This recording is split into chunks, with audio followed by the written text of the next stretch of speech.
Hello and welcome বন্ধুরা, আমি সুমন সরকার, crack 2019 railway ইন্টিগ্রেসি। আজকের ভিডিওতে আমরা কাউন্টিং ফিগার সম্পর্কে জানব। পরীক্ষা হলে আমাদের সবার এই সমস্যাটাই হয় যে কাউন্টিং ফিগারে ত্রিভুজ বা চতুর্ভুজ তো আমরা কাউন্ট করে ফেলি। ধরো 15টা ত্রিভুজ বা 15টা চতুর্ভুজ কাউন্ট করেছি, কিন্তু অপশনে 14, 15 বা 16 সবগুলোই দেওয়া আছে। তখন আমাদের সবসময় কনফিউশন ক্রিয়েট হয় যে আমার গণনাটা সঠিক হয়েছে তো, যার ফলে আমরা আরেকবার কাউন্ট করতে যাই এবং এতে কনফিউশনও ক্রিয়েট হয় এবং অনেক ক্ষেত্রে ভুলও হয়। সের জন্য চাই প্রপার ওয়েতে কাউন্টিং ফিগারের কাউন্ট গুলো করা। এর জন্য আজকের ভিডিওতে কাউন্টিং ফিগারের ট্রায়াঙ্গেল সম্পর্কে জানবো। এটা বিভিন্ন টাইপে হবে, 3টে বা 4টেতে। আমরা টাইপ 1 দেখছি প্রথমে। তো এখানে দেখা যাচ্ছে যে একটা ত্রিভুজের মাঝখানে ত্রিভুজটাকে ভাগ করে দেওয়া আছে বিভিন্ন ভাবে। তো এটা তো স্বাভাবিক দেখা যাচ্ছে যে এখানে একটা, এখানে দুটি, আর পুরোটা নিয়ে একটা তিনটি তিনটি ত্রিভুজ আছে। কিন্তু এটাই যখন আরো বেশি কমপ্লিকেটেড হইতে থাকবে তখন আমাদের এইভাবে গণনা করলে হবে না। তো এটার পদ্ধতি কি?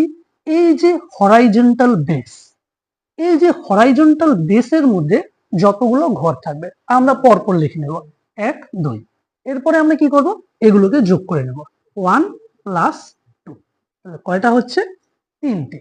তাহলে এখানে মোট কয়টা ট্রায়াঙ্গেল আছে? 3টে। একই রকম এইখানে যে একটা হরাইজন্টাল বেস আছে, এই হরাইজন্টাল বেসের মধ্যে কয়টা ঘর আছে?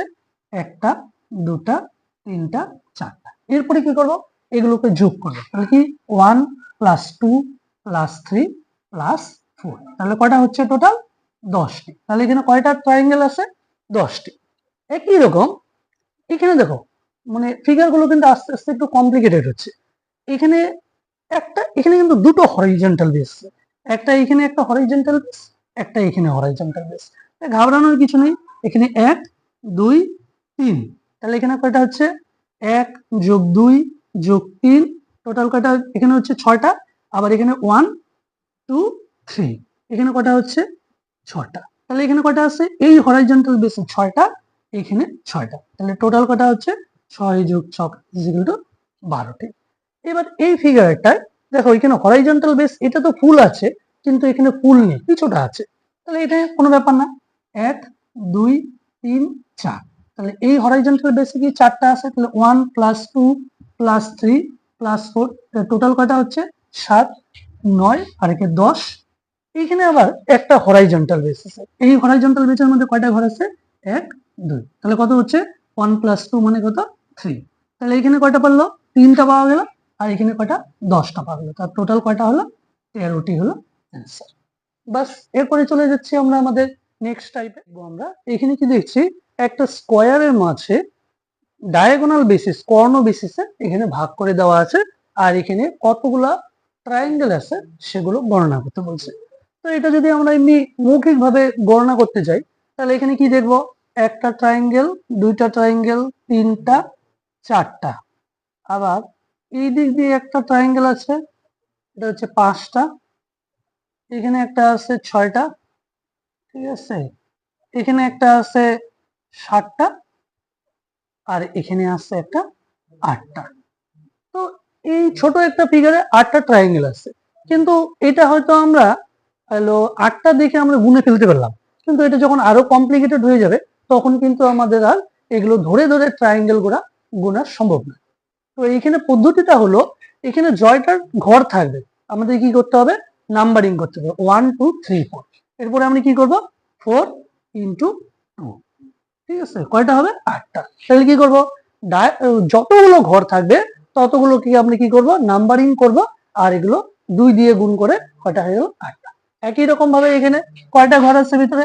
1, 2, 3, 4, 5, 6, 7, 8। 8টা আছে, 8 × 2, কয়টা হচ্ছে? 8 × 2 = 16টা। এবার এই থিওরির উপরে ভিত্তি করে, এই থিওরির উপরে বেস করে এটা কি একটু কমপ্লিকেটেড করা হচ্ছে। দেখো এখানে কিন্তু কিছুই নেই, দুইটা এরকম ভাবে ফিগারকে একসাথে জুড়ে দেওয়া আছে, আর তিনটা এরকম ভাবে ফিগারকে একসাথে জুড়ে দেওয়া আছে। তো এটাতে কি হবে? 1, 2, 3, 4, 5, 6, 7, 8। তো টোটাল কয়টা আছে? 8টা। তাহলে 8 × 2 = কয়টা হবে? 16টা। কিন্তু এখানে আমরা অনেকেই ভুল করি যে অপশন 16টা ক্লিক করি, কিন্তু একটু ভালো করে যদি দেখা যায় তাহলে কি আছে, এই যে দুইটার কানেক্টিভিটির জন্য এখানে একটা হলো 17টা আর এখানে একটা হলো তাহলে কি 18টা, তাহলে 16টা প্লাস দুটা কটা হয়ে গেল 18। ঠিক আছে, একই রকম ভাবে এখানে কি একই রকম এই এই ফিগারটাকে তিনটাকে এখানে জুড়ে দিয়েছে, তাহলে এখানে কি করবো 1 2 3 4, তাহলে কি হচ্ছে 4 দুগুণী 8টা, এখানেও 8টা আছে, এখানেও 8টা আছে, এখানেও 8টা আছে, তাহলে 8 গুণ 3, 3 8 কয়টা আছে 24টা আছে। যেহেতু একই রকম ফিগার আছে এর জন্য আমরা সবগুলোকে নাম্বারিং না করে একটাকে করে 3 দিয়ে গুণ করে দিলাম। এইবার একটু যদি ভালো করে দেখো, এই যে দেখো এখানে যে দুইটা ফিগারের যে কাউন্টিং কানেক্টিভিটির জন্য এখানে একটা হয়েছে আর এখানে হলো একটা দুটো, এবার এখানে একটা হচ্ছে 3টা আর এখানে একটা হচ্ছে 4টা, তাহলে আরো কয়টা যোগ হলো 4টা, তাহলে এই ফিগারে টোটাল কয়টা ট্রায়াঙ্গেল আছে 28টা। তাহলে এই দুটোর ক্ষেত্রে কিন্তু আমরা প্রায়ই ভুল করে থাকি, তাহলে একটু সাবধান হয়ে এটা করতে হবে। নেক্সট টাইপ দেখছি আমরা এখন, আমরা কাউন্টিং ফিগার অফ ট্রায়াঙ্গেলের টাইপ 3 দিচ্ছি। এখানে কি দেখা যাচ্ছে যে একটা ত্রিভুজের ভিতরে আরো অনেকগুলো ত্রিভুজ উল্টানো ভাবে প্রবেশ করানো আছে। এইগুলো সলভ করার আগে আমাদের একটা থিওরি পার্ট জানতে হবে। যেমন এখানে কয়টা ত্রিভুজ আছে, একটি। এবার এর ভিতরে আমরা কি করলাম, উল্টানো ভাবে আরো একটা ত্রিভুজ প্রবেশ করলাম, যার ফলে কতগুলো নতুন ত্রিভুজ হলো, একটা দুইটা তিনটা আর 4টা। তার মানে এই ফিগারটায় আগে কয়টা ত্রিভুজ ছিল, একটা। এর ভিতরে একটা উল্টানো ভাবে ত্রিভুজ প্রবেশ করলাম, যার ফলে আরো নতুন 4টি ত্রিভুজ যোগ হয়ে এখন কয়টা ত্রিভুজ হয়ে গেল, 5টা। তাহলে এই থিওরি থেকে আমরা কি বুঝতে পারলাম, যে একটা বড় ত্রিভুজের ভিতরে উল্টানো ভাবে একবার ত্রিভুজ প্রবেশ করার ফলে 4টা করে ত্রিভুজ বাড়ে। তো এই থিওরির উপরে ভিত্তি করে আমরা এগুলো সলভ করব। তাহলে এখানে কি আছে, বড় বাইরের ত্রিভুজটার জন্য 1 1, এরপরে ভিতরে কতবার উল্টানো আছে, এখানে একবার উল্টানো আছে জন্য 4, এখানে আরেকবার উল্টানো আছে জন্য আরো 4, তাহলে কটা হচ্ছে 4 4 8 আর একে 9। এবার এই ফিগারটাতে আসছি, এখানে একটা বড় ত্রিভুজ বাইরের ত্রিভুজটার জন্য 1, এরপরে ভিতরে একবার করে উল্টানো আছে জন্য 4, আরো দুবার আছে, তা আরো কি হচ্ছে দুইটা 4, টোটাল কটা হচ্ছে 3 4 12 আর একে 13। এই পদ্ধতিতে এরকম ত্রিভুজগুলো সলভ করতে হবে। টাইপ 4 দেখছি, তো এইরকম ফিগার যখন থাকবে তখন আমরা কিভাবে কতগুলো ত্রিভুজ আছে কাউন্ট করব। দেখো এখানে যদি আমরা কাউন্ট করতে যাই তো খুবই ডিফিকাল্ট কাউন্ট করা।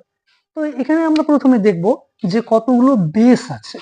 যেমন এখানে একটা বেস, এখানে আরেকটা বেস আছে, এখানে আরেকটা বেস আছে। তো এখানে কয়টা বেস আছে, একটা দুটো তিনটা, টোটাল 3টা বেস আছে। হলো যতগুলো বেস আছে আমরা লিখে দেবো 1 2 3। ঠিক আছে, তো যতগুলো বেস আছে ততগুলো আমরা লিখলাম। এবার দেখো এই একটা আছে, তো এগুলো আমরা কি করব, পাশাপাশি যোগ করব, মানে 1, তো এর আগে কিছু নেই তো একই হলো। এবারে এই 1-এর সাথে এই 2টাকে যোগ করব, 1 আর 2 কত হচ্ছে, এখানে লিখলাম 3 হলো। এবারে 3-এর সাথে এই 3টাকে যোগ করছে, করে কত হলো 6। ঠিক আছে, এরপরে তো আর কিছু নেই, তাহলে এখানেই আমাদের থেমে যাবে। এবার টোটাল কয়টা হচ্ছে, 6 3 9 আর একে 10, এখানে তো 10টা কাউন্ট করলাম। এরপরে আমাদের কি করতে হবে, এই যে 10-এর পরে আমরা নিচ থেকে উপর দিকে যাব। এবার কি করব, প্রথমটাকে নিব না, পরেরটাকে কাউন্ট করব, তারপরটাকে নিব না, তারপরটাকে কাউন্ট করব, এইভাবে চলে যেতে হবে। তাহলে 10টা তো আমরা প্লাস করলাম, এবার এখানে কি আছে, প্রথমে 6, 6টাকে আমরা কনসিডার করব না, 6-এর পরে কি আছে 3, 3টাকে আমরা নিলাম, তাহলে এখানে 3 লিখে দিব। 3-এর পরে কি আছে 1, এটাকে আমরা কনসিডার করব না, তারপরে যদি কিছু থাকতো ওটাকে আমরা নিতাম। তো এখানেই শেষ, মানে একটা প্রথমেরটাকে আমরা কনসিডার করবো না, তারপরটাকে কনসিডার করবো, তারপরটাকে কনসিডার করবো না, তারপরটাকে কনসিডার করবো, এইভাবে আমরা চলতে থাকবো। তাহলে কয়টা হচ্ছে 10 আর 3-এ 13টা, তাহলে এখানে কয়টা ট্রায়াঙ্গেল আছে, পারবো না। এইবার এখানে কয়টা হরাইজন্টাল বেস আছে, একটা দুটা তিনটা 4টা, তো আমরা কি করবো, পরপর লিখবো 1 2 3 4। ঠিক আছে, তো 1-এর জন্য তো 1, এবার 1-এর সাথে 2-এর যোগ করে কত হলো 3, এই 3-এর সাথে 3 যোগ করে কত হলো 6, 6-এর সাথে 4 যোগ করে কত হলো 10। এবার আমরা কি করবো সবগুলোকে যোগ করবো। তা 10, 6 16, 3 19 আর 1 20, 20টা হলো। এবার আমরা কি করব এগুলোকে নিচের থেকে কাউন্ট করা শুরু করব। প্রথমটাকে আমরা কি করব নিব না, তারপরটাকে নিব, ঠিক আছে, তারপরটাকে নিব না, তারপরটাকে নিব। তাহলে এখানে আরো কি কি অ্যাড করতে হবে, যোগ 6 যোগ 1, টোটাল কয়টা আছে 27। বাস, মোটামুটি এই 4টা পদ্ধতি পড়লে আর কিছু প্র্যাকটিস করলে ট্রায়াঙ্গেল থেকে খুব একটা সমস্যা হওয়া উচিত না।